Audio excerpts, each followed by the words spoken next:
Terrace water proofing ಯಾವ ಥರ ಮಾಡಬೇಕು ಅಂತ ಪ್ರೊಸೀಜರ್ ಪ್ರಕಾರ ನಿಮ್ಗೆ ತಿಳಿಸ್ಕೊಡೋದೇನೆಂದರೆ, ಫಸ್ಟು ಚಿಪ್ಪಿಂಗ್ ಮಾಡ್ಕೊಬೇಕು. ವೇಸ್ಟ್ ಮಡ್ಡಿ ಏನಿದೆ ಅದೆಲ್ಲ ರಿಮೂವ್ ಮಾಡಿಕೊಂಡು ಕ್ಲೀನಾಗಿ ಕ್ಲೀನ್ ಮಾಡ್ಕೊಂಡಾದಮೇಲೆ ಎಲ್ಲ ಫುಲ್ಲು ಏನೇನು ವೇಸ್ಟ್ ಮಡ್ಡಿ ಬಿದ್ದಿರುತ್ತೆ ಅದೆಲ್ಲ ಕ್ಲೀನ್ ಮಾಡಿಕೊಂಡು ವಾಟ್ರ್ ಹಾಕಿ ತಿರ್ಗಾ ಗ್ರೈಂಡಿಂಗ್ ಅಂತ ಬರುತ್ತೆ. ಗ್ರೈಂಡಿಂಗ್ ಮಾಡಿಬಿಟ್ಟು ಫುಲ್ಲು ನೀಟಾಗಿ ಎಲ್ಲ ಕಡೆ ಗ್ರೈಂಡಿಂಗ್ ಮಾಡಿ ವೇಸ್ಟು ಮೇಲೆ ಕೂತಿರೋ ಮಡ್ಡಿ ಯಾವುದು ಏನು ಇಲ್ದಂಗೆ ನೀಟಾಗೆ ಗ್ರೈಂಡಿಂಗ್ ಮಾಡಿಕೊಂಡು ಫುಲ್ ಕ್ಲಿಯರಾಗಿ ಕ್ಲೀನ್ ಮಾಡಿಕೊಂಡು ತಿರ್ಗಾ ಮತ್ತೆ ವಾಟರ್ ವಾಶ್ ಮಾಡಿ ಅದಾದಮೇಲೆ ಫಸ್ಟ್ ಕೋಟ್ ಹಾಕಿ, ಯಾವ ಕೆಮಿಕಲ್ ಯಾವುದಾದ್ರೂ ಓಕೆ, ಫಸ್ಟ್ ಕೋಟ್ ಹಾಕಿ.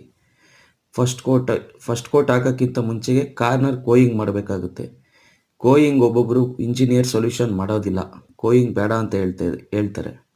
ಯಾಕೆ ಅಂದರೆ ಮಡ್ಡಿ ಜಾಸ್ತಿ ಹೈಟ್ ಬರಬಾರ್ದು ಅಂತ ಹೇಳ್ಬಿಟ್ಟು. ಜಾಸ್ತಿ ಹೈಟ್ ಬರಲ್ವಲ್ಲ, ಅದರಿಂದ ಕೋಯಿಂಗ್ ಬೇಡ ನಮಗೆ, ಅದು ಹೊಡೆದಾಕ್ಬೇಕಾಗುತ್ತೆ, ಮೇಲ್ಗಡೆ ಮಡ್ಡಿ ಎಳಿಬೇಕಾದ್ರೆ ತೊಂದರೆ ಆಗುತ್ತೆ ಅಂತ ಹೇಳ್ಬಿಟ್ಟು ಮಾಡಿಸ್ಕೊಳ್ಳೋದಿಲ್ಲ.